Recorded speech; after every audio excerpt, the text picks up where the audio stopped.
Sentado. Aos Hebreus, capítulo 6, verso 13. Esqueci de mencionar também, você que quiser contribuir à distância, ou aqui mesmo de forma eletrônica, chave Pix, ipr.vila.romano@hotmail.com. Aos Hebreus, capítulo 6, verso 13, diz assim a palavra de Deus: Pois quando Deus fez a promessa a Abraão, visto que não tinha ninguém superior por quem jurar, jurou por si mesmo, dizendo: certamente eu o abençoarei e multiplicarei os seus descendentes. E assim, depois de esperar com paciência, Abraão obteve a promessa. Porque as pessoas juram pelo que lhes é superior, e o juramento, servindo de garantia, põe fim a toda discussão. Por isso, Deus, quando quis mostrar com mais clareza aos herdeiros a promessa que o seu propósito era imutável, confirmou com um juramento. Ele fez isso para que, mediante duas coisas imutáveis, nas quais é impossível que Deus minta, nós que já corremos para o refúgio, tenhamos forte alento para tomar posse da esperança que nos foi proposta. Temos essa esperança por âncora da alma, segura e firme, e que entra no santuário que fica atrás do véu, onde Jesus, como precursor, entrou por nós, tendo se tornado sumo sacerdote para sempre, segundo a ordem de Melquisedeque. Ó Deus, mais desta vez nos colocamos na Tua presença, conscientes, ó Senhor, da nossa pequenez, da nossa fragilidade, conscientes, Senhor, da nossa miséria. Se o Senhor não falar conosco nesta noite, sairemos daqui, Senhor, desnorteados. Precisamos ouvir Tua voz, ansiamos por ouvir Tua voz, estamos ávidos, famintos, sedentos pela Tua palavra. Nós estamos felizes porque já podemos glorificar o Teu nome através das nossas funções. Estamos felizes porque podemos estar juntos como irmãos, pela liberdade que temos para cultuar. Mas estamos famintos pela Tua palavra, precisamos que o Senhor fale conosco. E não só precisamos ouvir, mas precisamos compreender. E compreendendo, Senhor, precisamos aplicar. E aplicando, precisamos praticar. E tudo isso não está ao nosso alcance. Tudo isso, Senhor, não diz nem respeito à nossa capacidade. Só o Senhor pode fazer isso na nossa vida. Por isso te suplicamos isso nesta noite. Em nome de Jesus. Amém. Assentai-vos. O irmão Maíra, o irmão Joaquim, dá uma regulagem desse microfone, que está dando microfonia. Vocês têm que tirar um pouquinho do volume do retorno. E está microfonando um pouco aqui. Você deixou de já? Parece que melhorou? Já melhorou. Já pode. Obrigado. Deus abençoe. Muito bem. Promessas. Essa palavra muitas vezes até nos incomoda um pouco, nos traz um certo temor. Quem aqui já não ouviu promessas? Quem aqui já não fez algum negócio com alguém que prometeu alguma coisa e depois não cumpriu? Eu estou há um bom tempo já, quase 2 anos, mais de 2 anos, tentando resolver um problema com a companhia telefônica, que fez uma promessa, firmou um compromisso e não foi cumprido. E aí, mesmo não tendo cumprido o compromisso, estava cobrando a quebra do contrato. Quando o contrato, na verdade, quem quebrou foi a própria companhia. E aí, tentamos resolver de um jeito que não deu, tentando de outro não deu. Foi na justiça, o juiz deu um ganho de causa e eles recorreram. Tudo por causa de uma promessa não cumprida. E nesses casos, e em muitos outros, você recebe a promessa não é cumprida, você não tem como cobrar, não tem nenhuma garantia, e em muitos casos não tem nem com quem falar. promessa, ela absolutamente não se concretiza e nos deixa com uma sensação de desamparo. Os nossos queridíssimos políticos também, muitas vezes fazem isso. Não são todos, espero que as exceções sejam muitas, mas via de regra promete-se muito e cumpre-se muito pouco. Os prazos não são cumpridos, as promessas não são cumpridas. Nós vivemos isso também nas nossas relações mais íntimas. Casamento, quando vamos nos casar, nos apresentamos diante de uma autoridade, seja ela civil ou religiosa, e lá nos comprometemos a vivermos juntos até que a morte nos separe, empenhamos a nossa palavra. Em muitos casos, na hora dos votos, os noivos chegam a dizer que empenham a própria honra para que a promessa seja cumprida, e nem sempre é cumprida. Muitas vezes, no dia seguinte, já se esqueceu do compromisso. E há casais que já estão separados e ainda pagando a festa de casamento.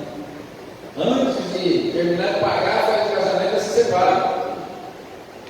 E aí, as testemunhas ficam naquela situação, né? Foi lá, fez todo aquele cenário, e simplesmente o compromisso foi honrado, não foi cumprido. Amizades são desfeitas por causa de promessas quebradas. Relacionamentos dentro de casa, de pais e filhos, muitas vezes são abalados e quebrados por causa de promessas não cumpridas.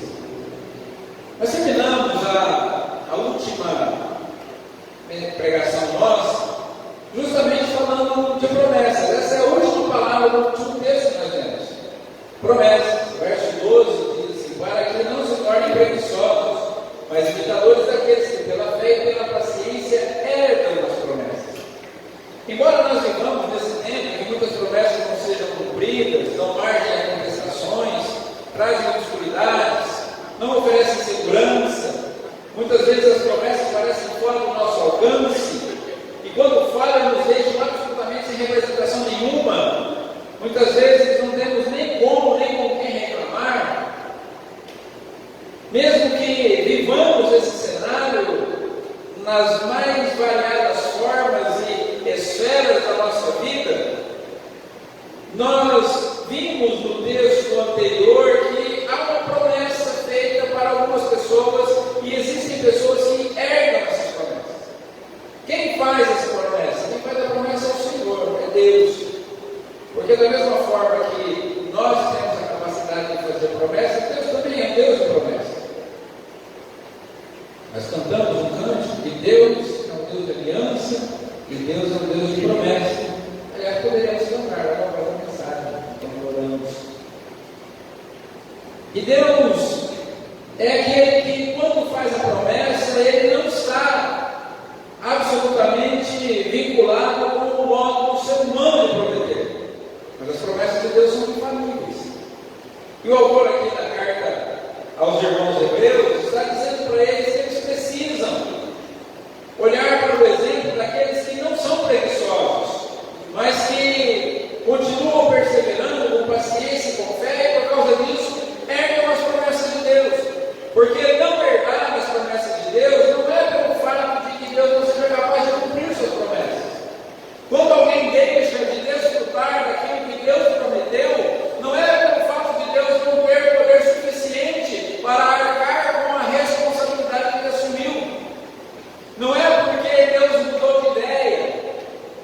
Não é porque Deus simplesmente não tem o interesse em honrar os seus compromissos. Mas se aqueles que pela fé, aqueles que permanecem diligentes e pela fé e perseverança herdam uma promessa, quer dizer então que não herdam uma promessa aqueles que se tornam preguiçosos e não mantêm a fé e não perseveram, não têm paciência para guardar o tempo de Deus e por isso deixam de herdar as promessas. A Bíblia é um livro de promessas. A Bíblia tem promessas muito variadas, muito variadas. Há quem diga que a Bíblia tem milhares de promessas. Eu não sei quantas promessas a Bíblia tem, não estudei esse assunto. Não procurei saber disso. Mas eu sei que a Bíblia tem muitas promessas. Antigamente, talvez hoje ainda, em algumas casas de cristãos, existia lá uma caixinha, que alguns achavam que aquilo era a Bíblia, mas não é a Bíblia. É apenas uma caixinha de promessas. Então ali estão as promessas. Então aí você vai lá e tira, você vê uma promessa de Deus. É bom se ler as promessas. É bom ler a Bíblia também. A caixinha de promessas não é a Bíblia. A Bíblia tem muito mais do que as promessas. E é interessante nós notarmos que quando Deus faz promessas, todas as promessas são condicionais. O amor de Deus é incondicional. Deus nos ama sem que nós tenhamos que fazer absolutamente nada para que Ele nos ame. Mas todas as promessas de Deus são condicionais. Quando você olha no livro do Deuteronômio, que é o Shema, se não estou enganado, em que fala das bênçãos, e Deus faz promessas. Se vocês andarem nos meus estatutos, se vocês obedecerem a minha lei, se vocês forem obedientes à minha palavra, bendito vocês serão no campo, bendito vocês serão na cidade. Essas bênçãos todas vão perseguir vocês e vão alcançar vocês. Bendito será o fruto do seu ventre, bendito será o fruto da maçadeira, e assim por diante. Tem lá um monte de promessas. Mas além das promessas que Deus faz na sua palavra, Deus tem promessas individualmente para cada um de nós. Todos os dias Deus tem alguma promessa para cumprir na nossa vida. Quando você acorda pela manhã, é preciso que você se desperte já pensando: Senhor, qual é a promessa que eu quero cumprir na minha vida hoje? Porque eu não quero deixar ela se cumprir. Eu não quero deixar de desfrutar do cumprimento dessa promessa. E todo dia também, pela manhã, é importante que nós olhemos as coisas e digamos assim: Senhor, qual é o teu propósito para a minha vida hoje? Para onde o Senhor quer que eu vá? O que o Senhor quer que eu faça? Como o Senhor quer que eu me comporte neste dia? E o autor aqui, depois de exortar os irmãos a não desanimarem, mas continuarem crendo na promessa, com paciência, seguindo o exemplo daqueles que herdam as promessas do Senhor pela fé, ele discorre sobre o porquê esses irmãos deveriam continuar crendo nessas promessas. Lembremos que o cenário era triste para aqueles irmãos. Eles estavam sendo perseguidos, estavam tendo os seus bens sendo confiscados, estavam sendo maltratados, escorraçados das sinagogas, talvez rejeitados pelos seus parentes. Eles estavam tendo uma perseguição muito dura contra eles. E o convite para a volta ao judaísmo era muito interessante. Voltar atrás, retroceder, para eles de repente seria uma grande opção, porque eles não iam abandonar o Deus de Israel. Não significava abandonar a Deus, não significava se tornar pagão, não significava se tornar idólatra. Eles voltariam para a religião dos pais, daqueles que saíram do Egito, que receberam a lei, os 10 mandamentos. Eles olham a questão e falam assim: puxa vida, a gente está sofrendo tanto, talvez não seja tão ruim assim retroceder. Mas aqui o autor está dizendo: não, vocês não devem retroceder, porque a promessa que foi feita por Deus, ela será cumprida, mas na vida daqueles que perseveram pela fé e com paciência. Então não desistam, vocês não devem desistir. E aí nesse texto o autor vai falar por que essa promessa é tão importante e por que eles não deveriam desistir. Então nós vamos olhar esse texto hoje e vamos tentar também fortalecer a nossa fé. Vamos tentar de alguma forma alongar a nossa paciência, porque talvez eu e você estejamos esperando algumas promessas se cumprirem na nossa vida e que parece que está demorando. Talvez algum problema, algum propósito colocado diante do Senhor está demorando a acontecer e a gente de repente pode achar que o Senhor não está preocupado conosco. Talvez algumas promessas de Deus que nós já sabemos que diz respeito a nós, que nós queremos que se cumpram na nossa vida, ainda não se cumpriram, e nós estejamos um pouco desanimados e apaciados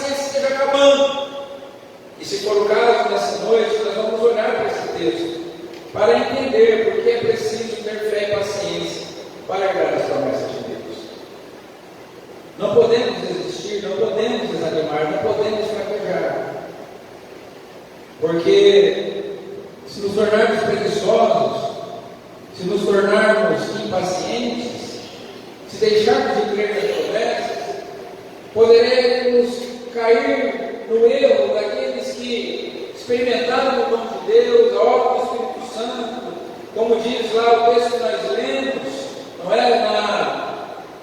No verso 4 da nossa reflexão passada, foram iluminados, provaram o dom celestial, se tornaram participantes do Espírito Santo, provaram a boa palavra de Deus, e os poderes do mundo vindouro e caíram. Nós não queremos que seja assim conosco, nós queremos desfrutar da promessa.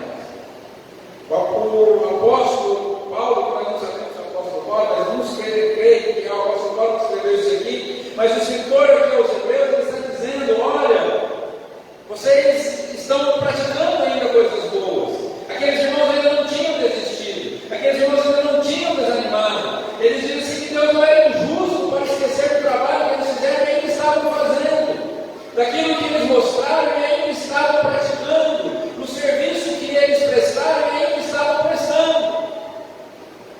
Que eles não deveriam desanimar, porque Deus não é injusto, Deus estava ciente de tudo isso.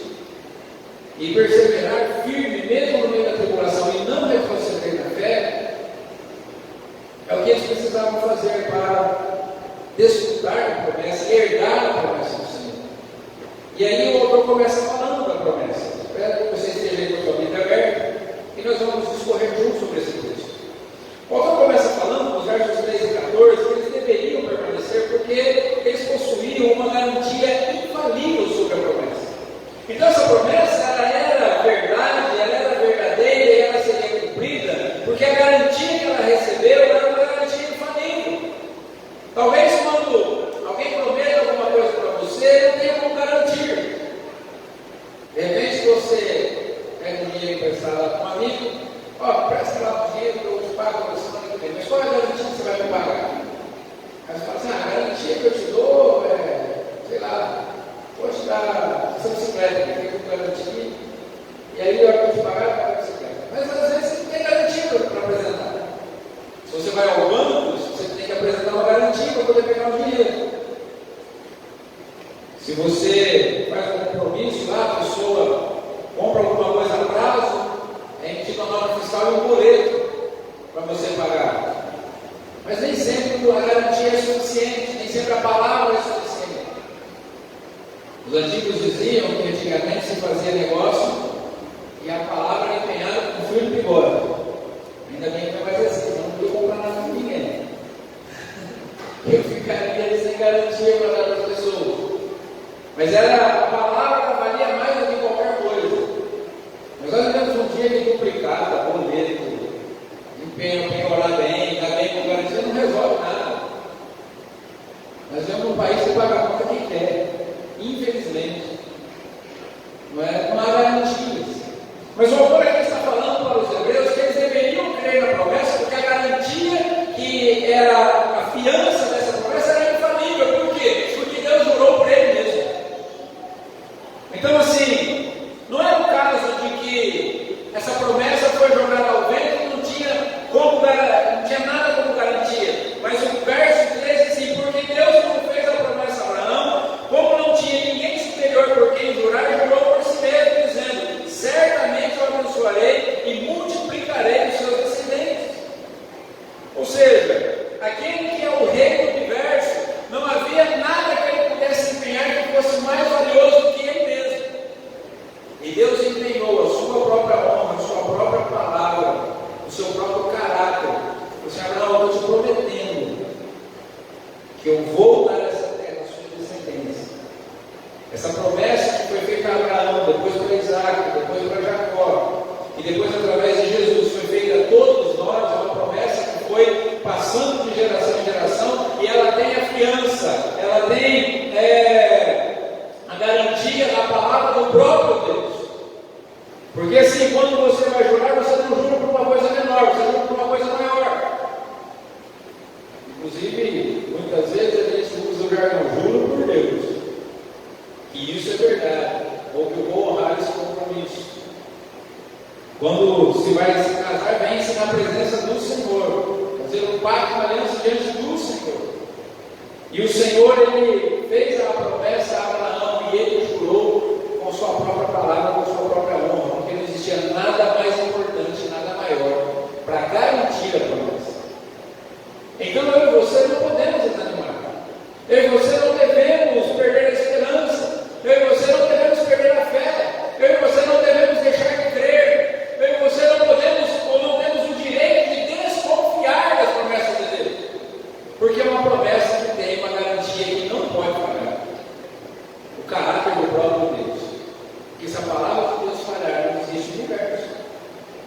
Se a palavra de Deus não for verdade, tudo perde sentido. Imagine o mundo absolutamente sem Deus, ou o mundo com Deus que não seja de confiança. Tudo cai por terra. Não existe mais lei, não existe mais caráter, não existe mais nada. Porque se a Bíblia não for a verdade, se Deus não existe, cada um pode fazer o que quiser. Porque não existe moral. Então, se Deus é verdade, nós cremos que é verdade, que é verdadeiro, nós cremos que a palavra de Deus é verdadeira. E se a promessa de Deus foi empenhada pelo seu próprio caráter, eu e você não podemos desconfiar dela. Ainda que o mundo diga o contrário, ainda que as circunstâncias sejam adversas, ainda que o tempo já tenha decorrido, aquilo que Deus prometeu se cumprirá cabalmente na vida de cada um de nós, porque Ele empenhou a sua palavra nisso. Ele empenhou a sua honra nisso. E eu e você podemos confiar. Amém? Mas o autor ainda vai falando mais sobre a promessa. E no verso 15 aqui, ele nos ensina que nós precisamos perseverar com fé, esperança, paciência, para herdar as promessas do Senhor, porque a promessa de Deus ela neutraliza qualquer argumentação contrária. No verso 15 e 16, o autor diz assim: e assim, depois de esperar com paciência, Abraão obteve a promessa, porque as pessoas juram pelo que lhes é superior, e o juramento servindo de garantia põe fim a toda discussão. Ou seja, no momento em que um está desconfiado se o outro vai honrar o seu compromisso ou não, eles começam a discutir e a debater: olha, mas você vai me pagar mesmo? Sim, eu vou te pagar, eu vou honrar o compromisso. Mas como eu vou saber que você não vai me enganar? Como eu vou saber que você não vai me passar para trás? Quando o rapaz e a moça estão querendo se casar, olha, mas nós vamos firmar esse compromisso mesmo, mas como é que vai ser? Como é que eu sei que você vai ser fiel? Como é que eu posso ter garantia que você vai ser uma boa esposa? Olha, nós vamos fazer um contrato de trabalho, como é que eu sei que você vai me pagar no final do mês? Olha, eu vou dar o meu voto para você entrar lá na Câmara Municipal, né, esse ano que é a eleição para prefeito, né? Vou dar o meu voto para você ser meu prefeito, mas quem vai me garantir que no final, lá, quando você estiver no cargo, você não vai se esquecer da gente? Você não vai se corromper, não vai fazer coisas que são desagradáveis. E aí a pessoa tem que apresentar alguma coisa, um juramento no fim da discussão. O autor dos Hebreus está falando, quando duas pessoas aqui estão discutindo, o juramento põe fim a toda discussão. Fala assim: na hora, eu vou te prometer o seguinte: se eu não honrar o voto que você me deu, você pode ir lá me cobrar que eu renuncio. Olha, eu vou te prometer o seguinte: eu estou empenhando a minha honra para você como marido, você pode me cobrar. E você pode tornar isso público se eu estiver sendo bom marido, porque eu estou honrando, estou jurando, estou prometendo. Às vezes empenha-se até algum bem material. Mas aqui o autor dos Hebreus está falando assim: olha, vocês precisam continuar perseverando, porque olhem para Abraão, ele teve paciência, Abraão perseverou, ele continuou crendo, porque quando as pessoas juram pelo que é superior, o juramento serve de garantia para a discussão. E Abraão, ele acreditou na palavra de Deus, porque Deus jurou por si mesmo, e porque ele creu, e porque ele soube que aquela palavra era de confiança, ele não teve que fazer qualquer argumentação contra isso, porque ele sabia que aquele juramento feito não poderia de forma alguma ser quebrado. Por isso que quando Deus olha para Abraão e fala assim: Abraão, vai para Moriá, uma das montanhas que eu vou te mostrar, e ali eu quero que você sacrifique meu filho Isaac. Ele não discutiu, não pensou nada, não contou nem para a esposa. Eu vou empregado e nem você vem cá, vamos passear, vamos fazer uma viagem. Então um sacrifício ao Senhor. E foram sem titubear. E um dos textos mais interessantes que eu acho na palavra do Senhor é que Abraão chega diante do Monte Moriá, e aí ele fala assim para os empregados: olha, vocês fiquem aqui, eu vou subir ao monte com o meu filho, nós vamos oferecer um sacrifício a Deus e nós voltaremos para você. Deus tinha feito uma promessa. Deus falou assim: Abraão, fique tranquilo, Ismael também vai ser uma grande nação, mas é através de Isaac que eu vou fazer de você um grande povo. Isaac é o filho da promessa. Abraão acreditou nisso. E antes de subir ao monte, ele falou assim para os empregados: fiquem aqui, porque meu filho voltará a aqui. E quando o menino fala assim: pai, não tem nada faltando aqui não? Tem fogo, tem faca, tem lenha, mas não estou vendo cordeiro nenhum. Que tipo de sacrifício esse tem para fazer? João fala assim: Deus proverá para o seu cordeiro. Deus proverá para o seu cordeiro. E Deus proveu o cordeiro. Abraão criou. Deus proveu para nós o cordeiro que tira todo o pecado. Então, eu e você precisamos crer, porque essa promessa que foi feita a cada um de nós, ela neutraliza qualquer argumentação contrária. Se alguém chega para a gente e fala assim: olha, você continua crendo na promessa de Deus, por que você crê na promessa de Deus? Assim, porque foi Deus que prometeu. Não foi homem nenhum, não foi político nenhum, não foi entidade nenhuma, não foi igreja, não foi organização. Quem prometeu foi Deus. Isso Deus prometeu isso. Talvez eu não esteja nem aqui para ver o cumprimento, mas eu sei que no tempo de Deus eu vou cumprir. Porque o Senhor é fiel. E isso põe fim a qualquer argumentação contrária, a qualquer discussão. É uma promessa indiscutível, infalível. Como um amigo meu perguntou para ele: como é que você consegue acreditar em Deus? Eu creio em Deus porque eu conheço Deus. E você não desacredita de quem você conhece. Aleluia, Deus.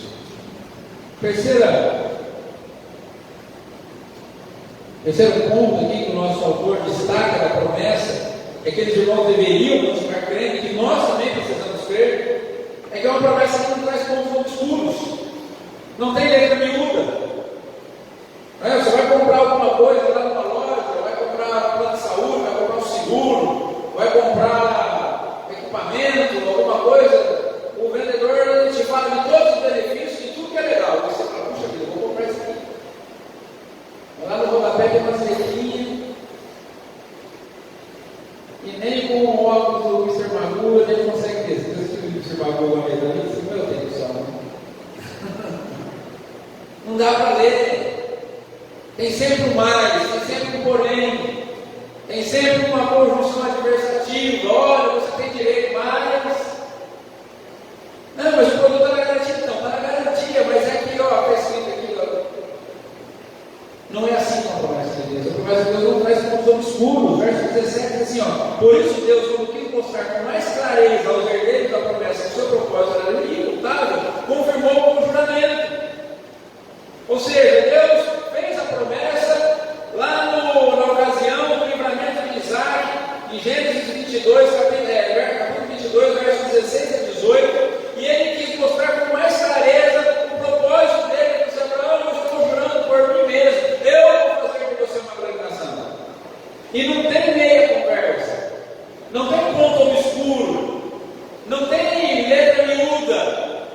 A promessa de Deus é clara, ela é cristalina, ela é absoluta. Então Abraão deveria andar com o Senhor, Abraão deveria ser perfeito, Abraão deveria crer na promessa, porque ela se cumpriria. E agora os irmãos hebreus, eles deveriam crer na promessa, porque ela dizia respeito a eles.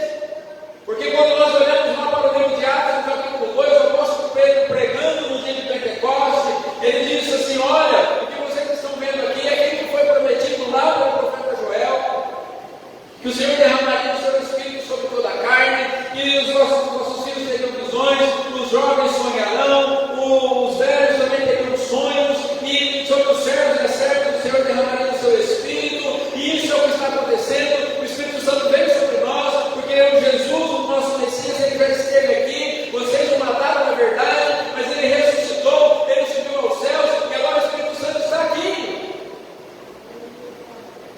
E aqueles irmãos ungidos com seu coração quebrantado diziam: o que faremos? Então se arrependam-se, cada vocês sejam batizados em nome do Senhor Jesus para o perdão dos pecados, e vocês receberão o Espírito Santo, porque a promessa diz respeito a vocês, aos vossos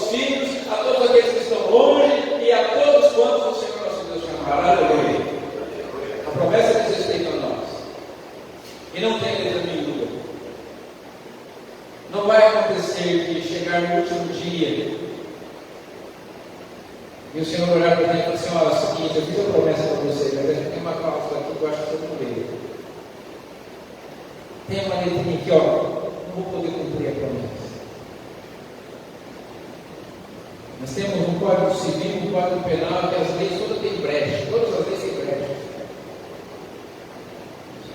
Só sofre a penalidade da lei quem tem advogado ruim. Quem tem advogado bom não sofre a penalidade da lei, porque toda lei tem uma brecha.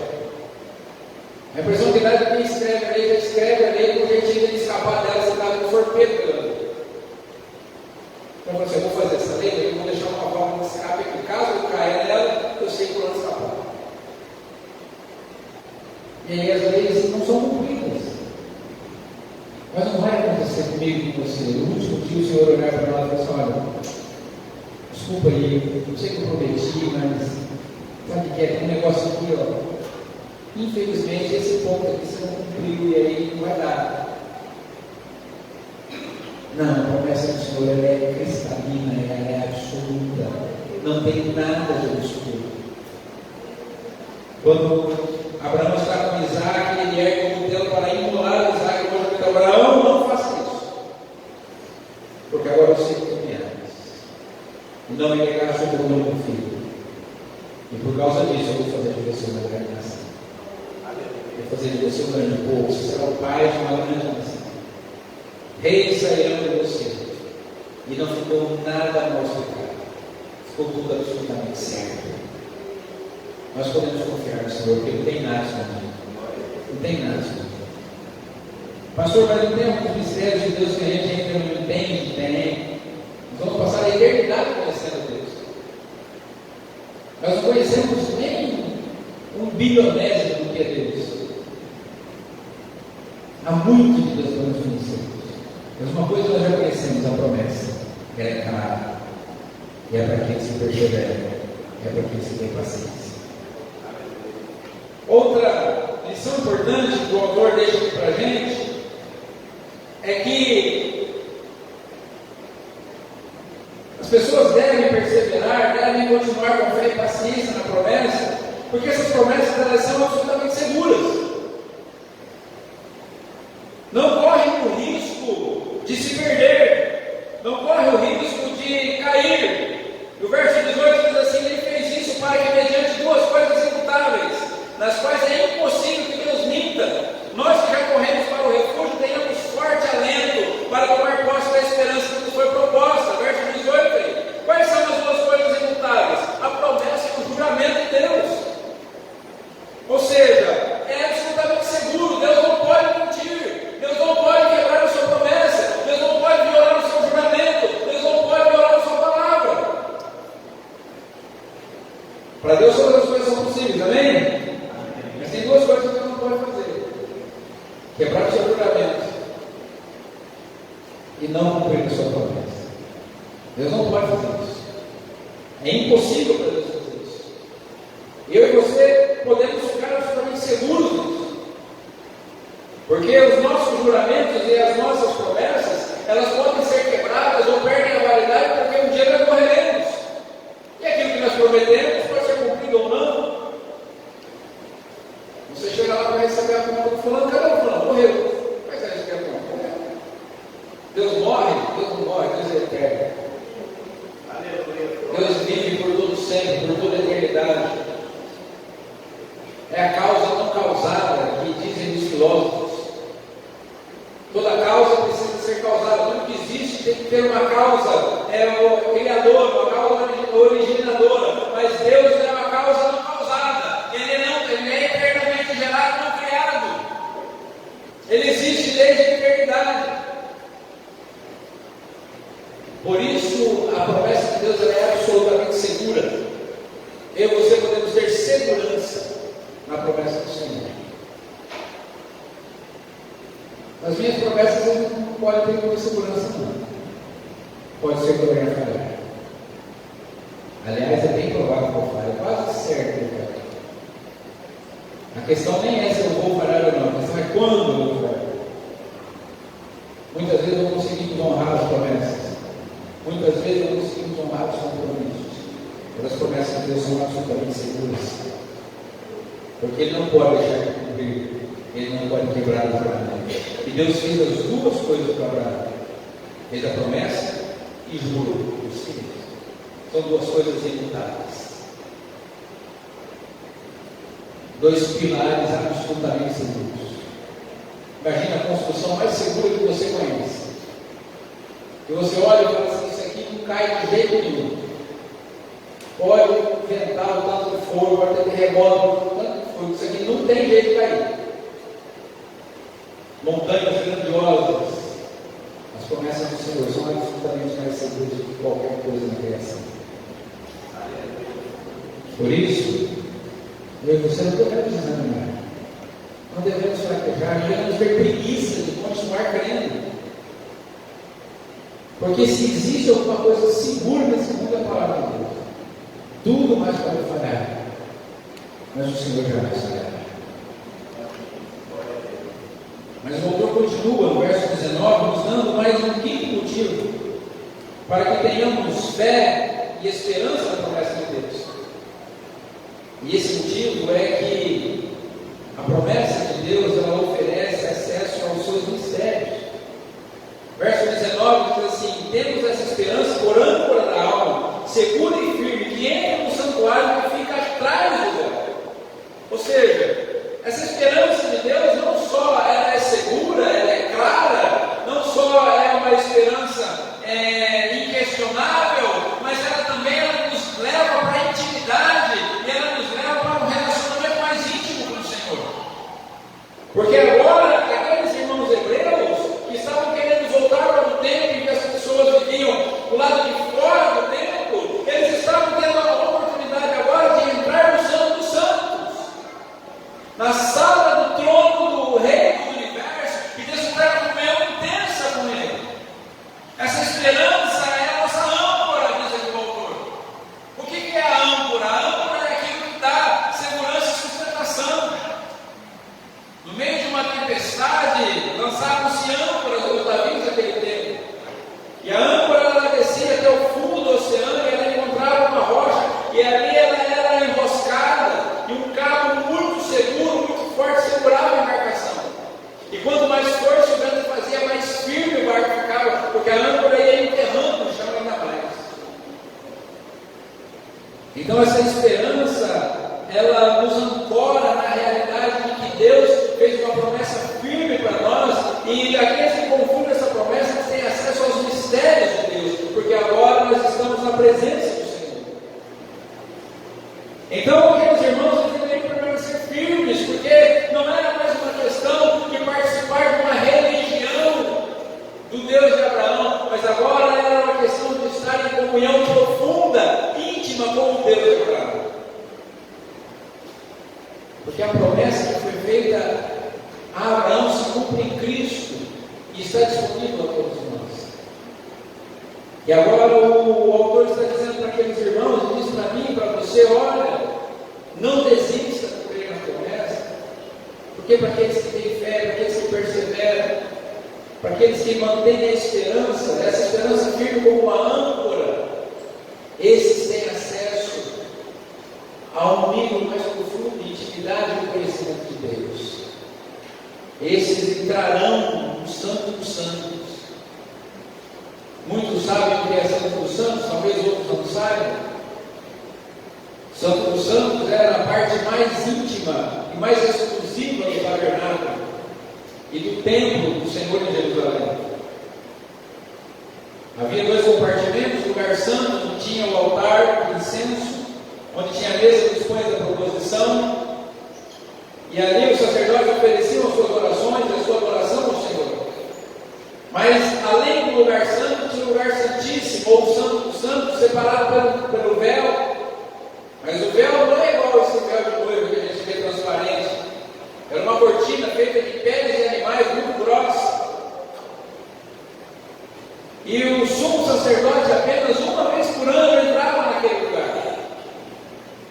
Então o povo tinha que vir até o templo ou até o tabernáculo.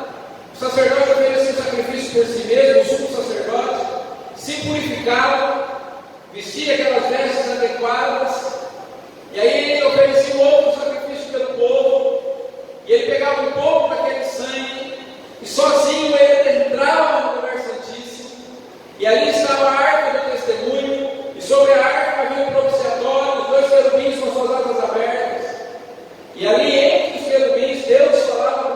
sacerdote, e ele oferecia ali o sangue pelo povo.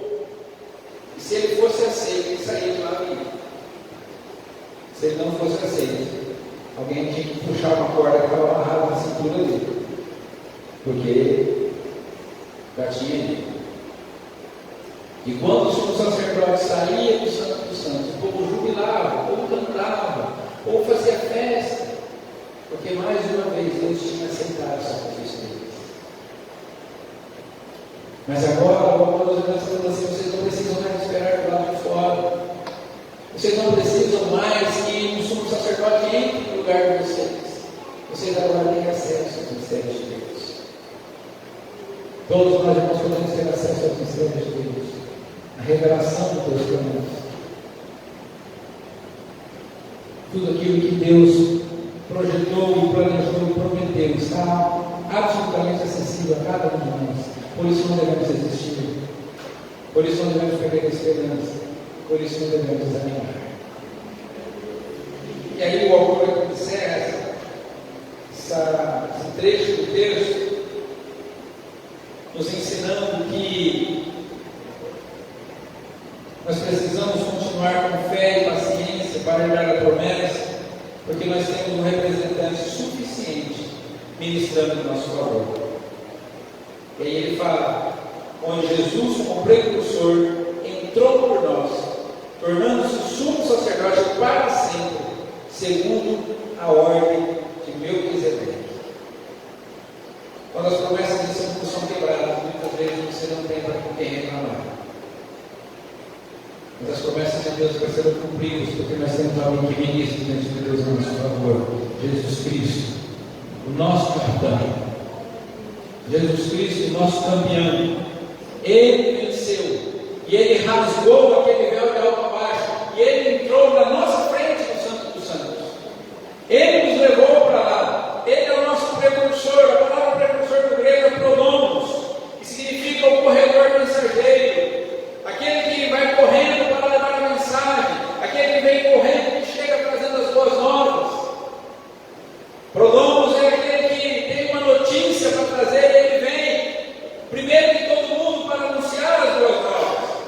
O pronomos é o mestre quarteleiro, é aquele que chega primeiro no lugar onde vai se estabelecer o exército, para construir um quartel, para promover todas as provisões, para deixar tudo pronto para quando os soldados chegarem. O pronomos, ele é o arauto, é aquele que vem para falar antes de o rei chegar, é aquele que vem para anunciar e para fazer o anúncio da vitória, o anúncio da realeza que está chegando. Jesus é o nosso pronomos, é o nosso precursor. Eu e você podemos entrar no Santo dos Santos, não porque eu sou bom, não porque você é bom, não porque eu tenho direito, não porque você tem direito, porque Jesus já entrou e levou com ele todos nós, aleluia. Então não devemos desistir da promessa, não devemos desconfiar da promessa de Deus, não devemos duvidar da palavra do Senhor, não devemos deixar de crer e de ter esperança naquilo que Deus prometeu para cada um de nós, porque Jesus ele já está lá, já está ministrando a nosso favor. E eu e você podemos crer com toda a certeza do mundo que nenhuma vírgula da promessa de Deus deixará de ser cumprida na nossa vida, na nossa casa, na nossa família, na vida dos nossos filhos, no nosso trabalho. Se nós formos fiéis, irmãos, se nós perseverarmos, se tivermos fé e paciência, Deus cumprirá as suas promessas em nossa vida. O jeito dele, o tempo dele, para a glória dele. Estava ontem assistindo uma entrevista com um cientista cristão. Está lá no podcast do pastor Hernando, o nome dele é Marcos, mas eu esqueci o sobrenome. Muito interessante, principalmente os jovens, assistam essa entrevista lá. Podcast do pastor Hernando. E aquele doutor estava dizendo assim: olha, ele é químico, pós-doutor em química. E ele prova a Bíblia através da ciência. Quando muitos querem usar a ciência para descredibilizar a Bíblia, ele prova os textos bíblicos através da ciência. Ele estava dizendo assim: eu era jovem, queria fazer um curso técnico, aí eu fui para fazer um curso técnico em informática. Assim, eu cheguei lá, vou fazer inscrição para o vestibulinho aí, que eu quero fazer um curso técnico em informática. O rapaz falou assim para ele: o curso técnico em informática não tem mais inscrição, a inscrição já fechou. Eu falei assim: puxa, é mesmo, né? Que pena. O rapaz falou assim: mas tem química. Química a inscrição está aberta. Aí eu falei assim: então tá bom, já estou aqui mesmo, vou fazer química. E aí veio o curso técnico em química e hoje é pós-doutor em química. E usa a química para pregar a palavra de Deus, para falar de Jesus. Então, nada do que Deus tem prometido para nós vai deixar de ser cumprido. Eu e você precisamos continuar crendo. Amém? Aqueles hebreus precisavam continuar crendo. Aqueles hebreus precisavam continuar perseverando. Porque senão eles iam colocar tudo a perder. Eles tinham caminhado tanto, já tinham andado tanto, eles estavam tão bem. Não poderiam desanimar.